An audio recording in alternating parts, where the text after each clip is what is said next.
My family didn't even need to call me by my real name. To them, I was simply the slow one. They had been treating me that way ever since I struggled to learn how to read and write. Meanwhile, my sister Lily was celebrated like some sort of royalty. She was a prodigy, the pride of the Vale family, the one who went all the way to Harvard on a full scholarship. On her graduation day, my father stood in front of hundreds of people, praising the kingdom Lily would inherit. He offered her the family's $75 million company, a brand, new Tesla, and our $13 million mansion in New York. Everyone treated it like an award ceremony. I sat in the back, invisible, humiliated, contemplating how I could escape this situation they had forced me into. And then, it happened.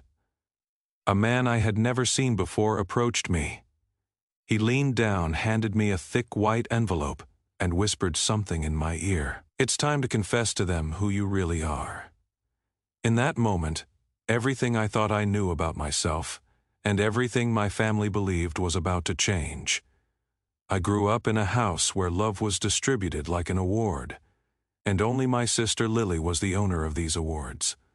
From the very beginning, my father Victor Vale had made it clear who mattered in our family. Lily was the genius, the golden child, the one who would carry the Vale name into the future.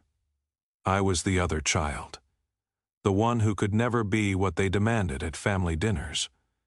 I always sat in the same chair at the farthest corner of the table. My father sat at the head of the mahogany table, Lily on his right, and my mother Marielle sat next to her, ready to beam with pride every time Lily spoke.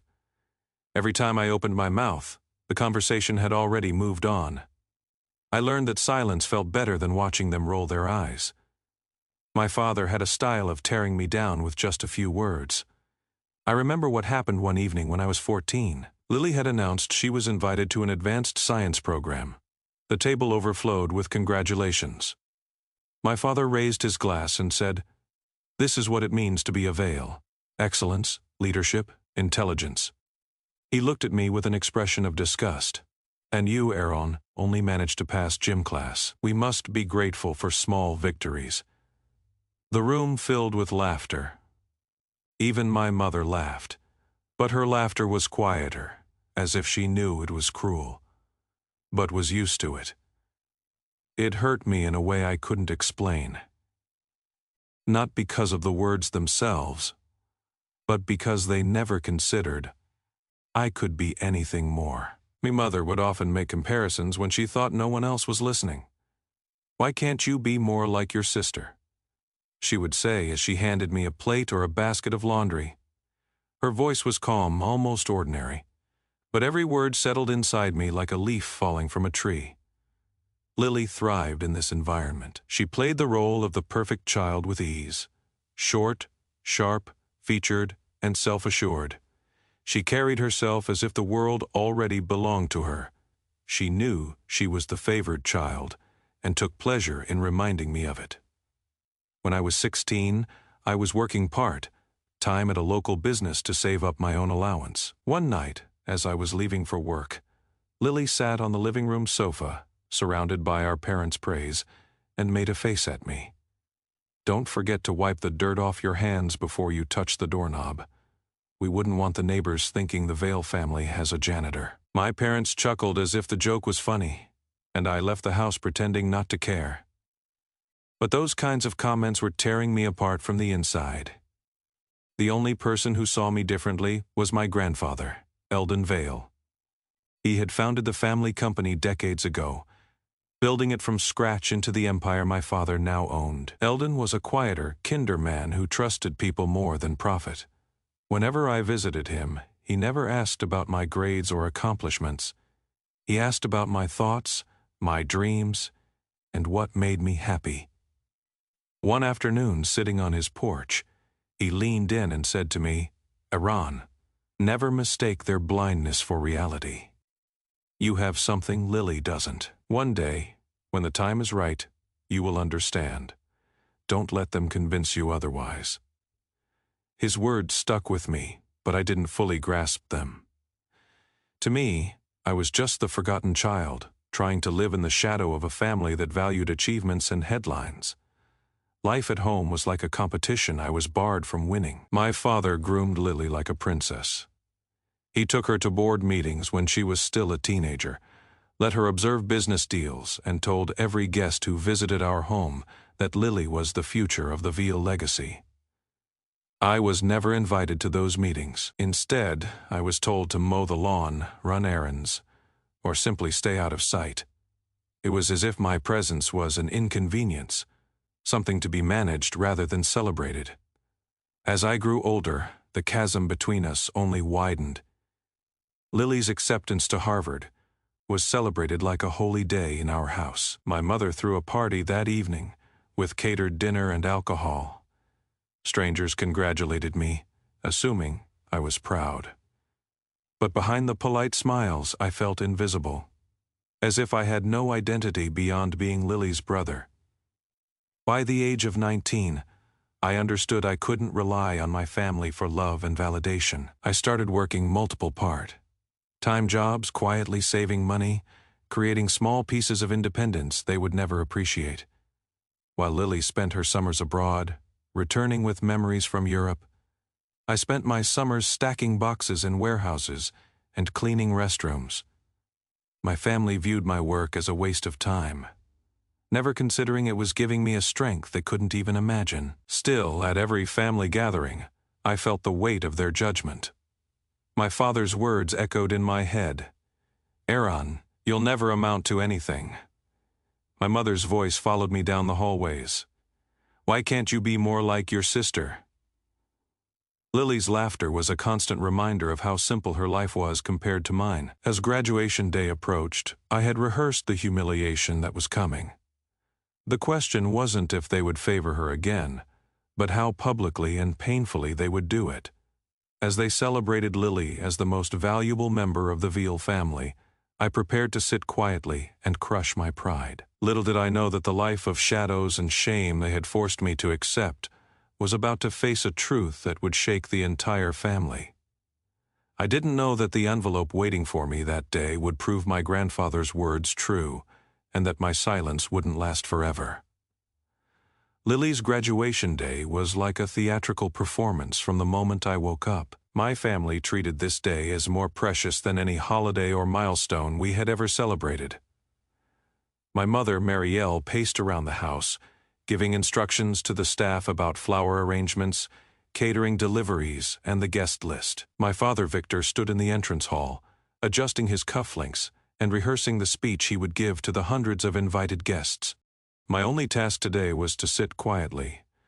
My suit was one of my father's old ones, slightly altered to fit me, and my designated seat during the ceremony was in the back rows. I watched her from afar as Lily's gown flowed across the stage, her name announced to applause. My parents stood up and clapped, my father's chest swelling with pride. I clapped too, but my hands felt heavy, and my stomach was tied in knots. After the ceremony, the real spectacle began. Our family hosted a grand reception in a New York ballroom, illuminated by chandeliers and covered in polished wooden floors that reflected the shimmer of golden light. Luxury cars lined up at the entrance with valet attendants standing in a row at the door. Business guests, politicians, and family friends arrived in tuxedos and evening gowns. They had all come not just to celebrate Lily's graduation, but to witness the formal announcement of her inheritance. I tried to disappear at that moment. I stood near the back wall, hidden behind tall vases filled with white lilies. My existence felt like an afterthought, a mere courtesy at best. Those who passed me barely nodded. Some whispered, "That must be the other one," as if I were a stain on the story they had truly come to see. Then the moment I dreaded arrived. My father took the stage with a microphone, and his voice echoed throughout the room. "Ladies and gentlemen, thank you for joining us tonight to honor my brilliant daughter, Lily Vale." The crowd erupted in applause. And Lily, standing in the front rows, grinned with the confidence that had been instilled in her whole life. Victor continued, raising his voice with every word. "As many of you know, the Veal family did not just build a company.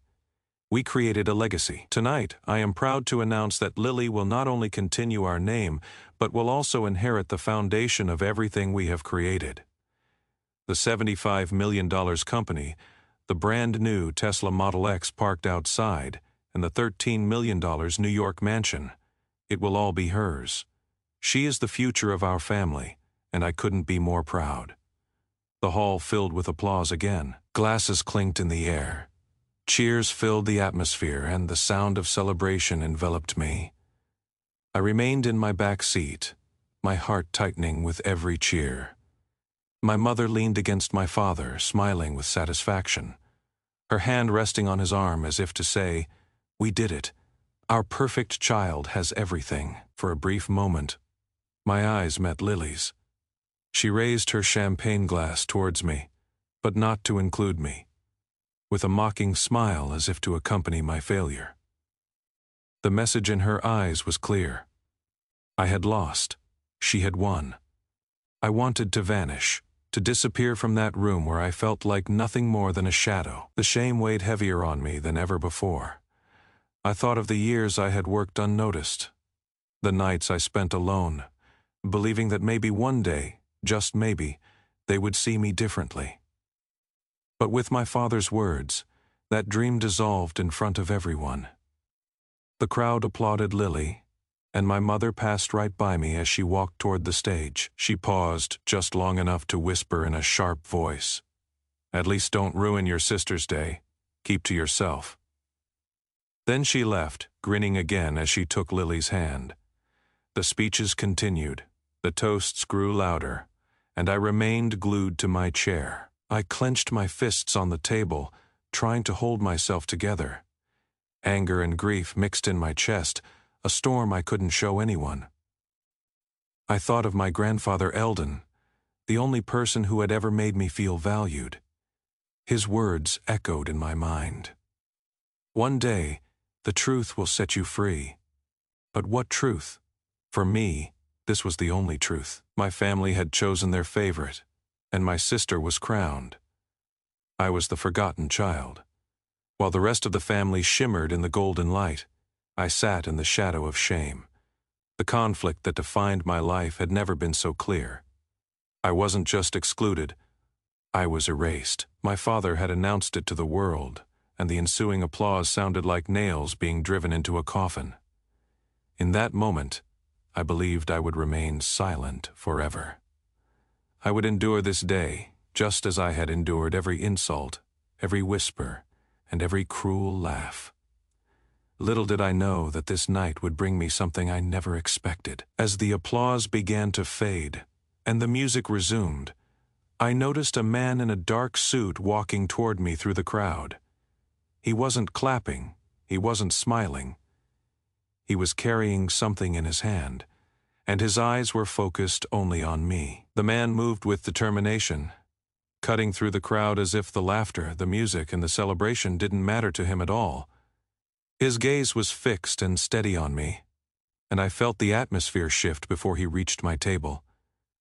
He was tall, with sharp features, and an expression that revealed nothing. When he stood next to me, he leaned slightly, placed a thick white envelope on the table, and whispered in a low, determined voice, "It's time to confess to them who you really are." Before I could answer, he adjusted his jacket, gave a slight nod, and walked away, disappearing into the crowd as quickly as he had appeared. I froze, staring at the envelope resting on the polished wooden table. My hands trembled over the envelope. For years I had been rejected, mocked, and silenced. But no one had ever implied I was more than what my family said. I pressed the envelope into my old jacket, hiding it so it wouldn't be seen. My heart was pounding so hard I thought it would burst out of my ribs. For a moment, I considered leaving, slipping away before anyone noticed. But the man's words echoed in my head. Who I really was. What could that possibly mean? The speeches on stage continued. Lily was now standing next to my father, smiling broadly as guests congratulated them both. The voices in my head slowly faded as my attention focused on the sealed envelope. I slipped my finger under the flap of the envelope and hesitated. part of me feared it was a cruel trick. Another way, destiny was using me to humiliate me. But the other part, the part that still carried my grandfather's words, was pushing me forward. I tore the seal and opened the envelope. Inside were several documents and a folded handwritten letter. The documents bore official stamps and signatures. My eyes quickly scanned the first page, and my breath caught as I saw my name written there. Clearly, not as an afterthought or a mockery, but legally recognized. Shares of the Vale Company, the trust controlling the New York mansion, and accounts I had never heard of, all registered in my name, Aaron Vale. My hands trembled even more. I unfolded the letter and saw the familiar, firm handwriting of my grandfather Eldon. Aaron, if you are reading this, the time has come. I watched you and Lily grow, and I understood very early on that the future of this family could not be built on arrogance and pride. I chose you because you understand humility. You know what it means to persevere without recognition, and you see people for who they are, not what they can bring you. Stop fighting yourself now. Everything I built is yours. I stared at those words until my eyes blurred. My grandfather had chosen me. Not Lily, not my father, not the excellence my family adored and saw in her. For years, I had believed that their cruelty defined my worth. But here, in front of me, was the proof that the man who started it all saw me differently.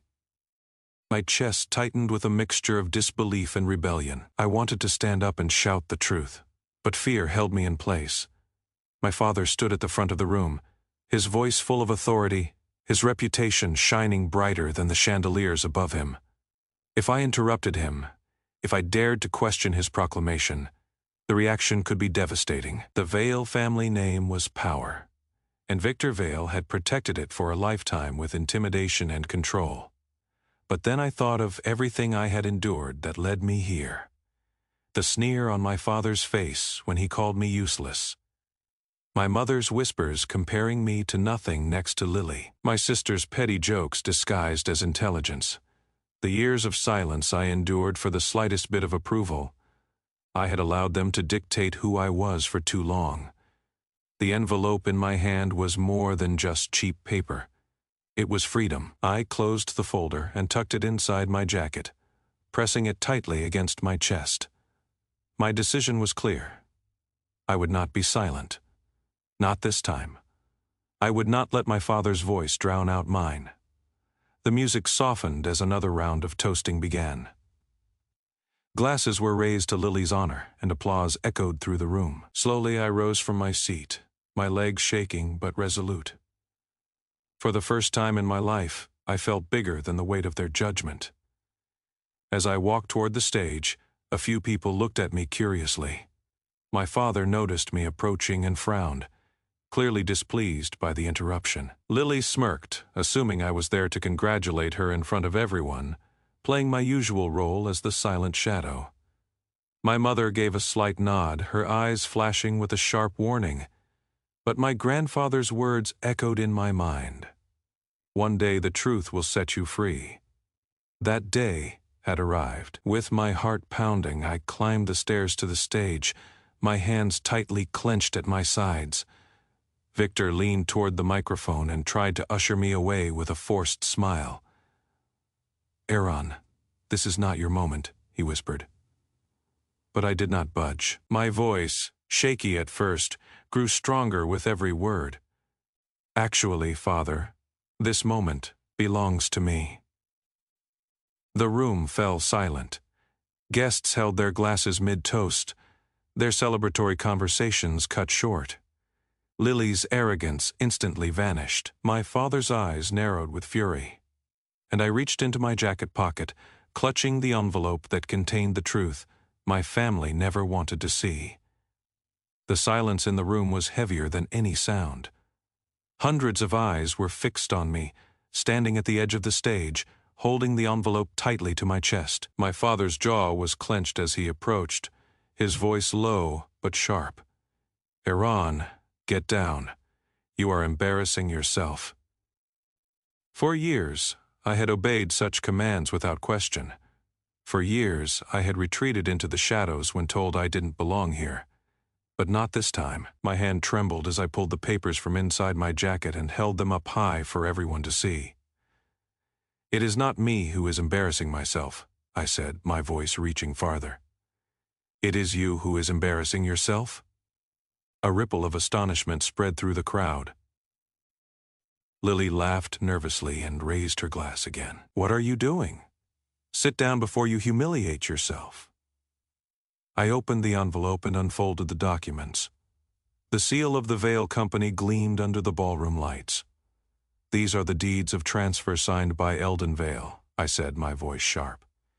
"He chose me, not Lily. He chose me, not you, Father. The company, the mansion, the accounts, it was all registered in my name years ago." The room erupted in whispers and stunned silence. Some guests leaned forward, craning their necks to see. Others looked at each other, unsure whether to believe me. Victor, his face crimson with rage, lunged toward me. "This is nonsense. That old man must have been confused. He was not himself when he signed this." But before he could snatch the papers from my hand, a sharp voice cut through the chaos. I knew exactly what I was doing. The crowd turned to my grandfather Eldon Vale, who slowly rose from his chair in the front row. The tap of his cane on the sharp tile floor echoed with every step he took toward the stage. Though his body was aged, his presence held more authority than anyone else in the room. When he reached me, he placed his hand on my shoulder. "I gave these documents to a man I trusted to deliver when the time was right. That time is now. I chose Aaron because I watched both my grandchildren grow. Lily, you are intelligent, but intelligence without humility becomes arrogance. Victor, you amassed wealth, but you lost your compassion. Aaron endured neglect and cruelty, but his heart did not harden. He will lead because he knows the value of every person, not just the powerful."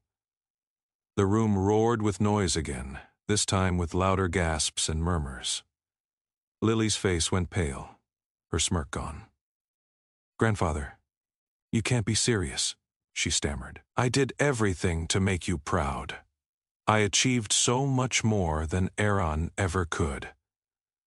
Eldon looked at her not with anger, but with sadness. "You achieved for yourself, Lily, not for others. That is not leadership. That is hubris." Victor turned to his father, his voice rising with desperation.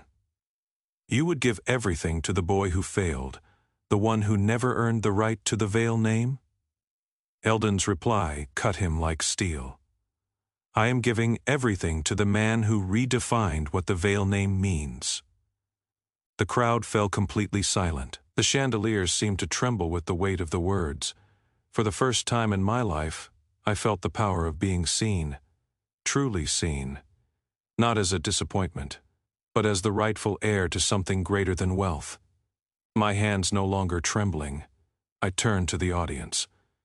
All my life, I was told I was nothing, worthless, that I would never be enough. Tonight, you heard my father declare that again. But you also saw the truth in my hands. My grandfather always believed in me when no one else would. I will not squander what he left me. I will honor this family's legacy in a way that builds up people, not just profit. The guests began to applaud. Tentatively at first, then more strongly. The sound spread through the room until it drowned out the silence that had suffocated me for years. My father's face was scarlet with rage, but he had nothing to say. My mother's lips trembled, her perfect smile gone. Lily was frozen, still holding her glass mid-air, as if time had abandoned her. The stranger who brought the envelope reappeared at the back of the room, watching silently, then gave me one last nod and walked away. Whoever he was, he had been the bridge between my grandfather's promise and this moment of truth. Suddenly, everything came alive. This was not just about inheritance or wealth. This was about being freed from the cruelty my family had inflicted on me since childhood.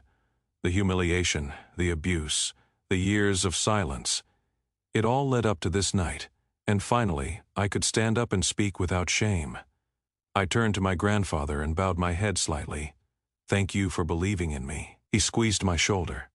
"Now show them why I was right." As I looked at the crowd, I no longer saw strangers watching the family failure. I saw witnesses to my transformation. I saw the end of the story they had always told about me, and the beginning of the one I would write myself.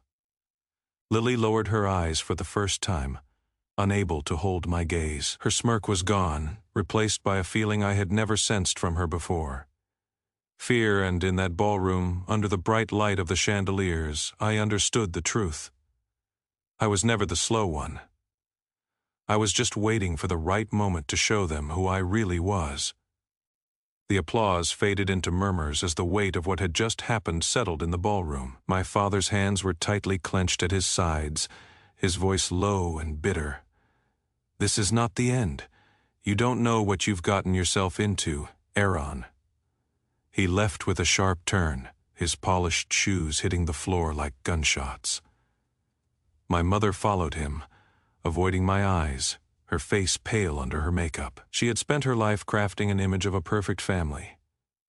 And in one night, that image had shattered in front of everyone she wanted to impress.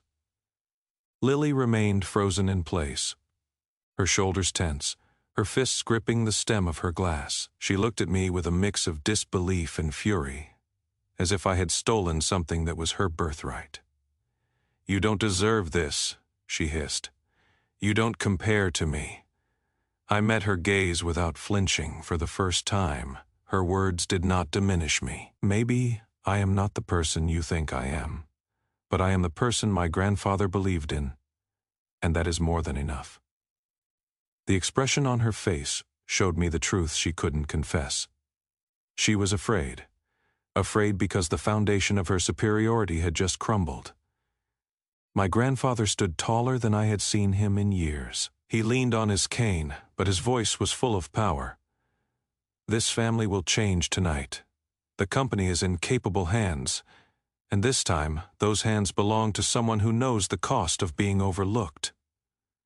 Aaron, the burden is yours, but so is the gift." Those words sank into me with a weight that was both terrifying and liberating. I knew the road ahead would not be easy.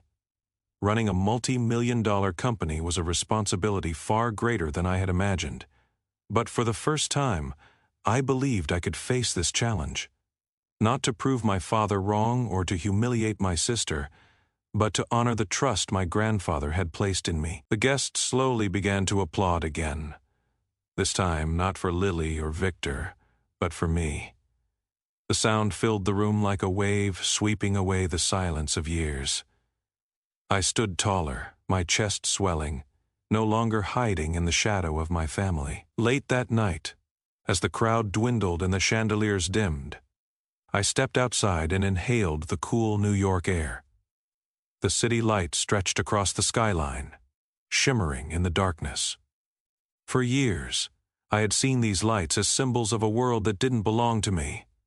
Now, they felt different. They felt like the promise of something I had finally earned. I thought of the boy who sat at the end of the table, mocked and rejected. I thought of the countless nights I believed their words, genuinely thinking I was nothing. And finally, I thought of the man I had become. Freed from the cage they had built around me, with the truth in my hands. The lesson was clear. Being underestimated does not define your worth. Sometimes, the cruelest judgments prepare you to lead with a strength no one expects. The labels others pin on you do not dictate your future. What matters is the truth you carry inside, and the courage to stand up when the moment arrives. My grandfather came outside beside me, putting his hand on my shoulder. "You see it now, don't you?" he asked softly. "Yes," I replied. "I see it very clearly." He smiled, the city lights reflecting in his eyes. "Then carry it well. The future is yours." I took a deep breath, letting the night air fill my lungs. The fear, the shame, the feeling of being invisible for years, they no longer held me. I was not the slow one. I was the chosen heir, not for excellence, but for resilience, for heart, for a strength forged in silence. And to those of you watching, listening to my story, I have something to say. If you have ever been called less than, mocked, or pushed aside, remember this moment: your value is not defined by the voices trying to bury you. Your time will come, and when it does, the truth will speak louder than any insult. Thank you for listening to my story. If it impacted you, share this video with someone who needs it. Comment below and tell me which part resonated with you the most. And if you want to hear more stories like this, subscribe to the channel.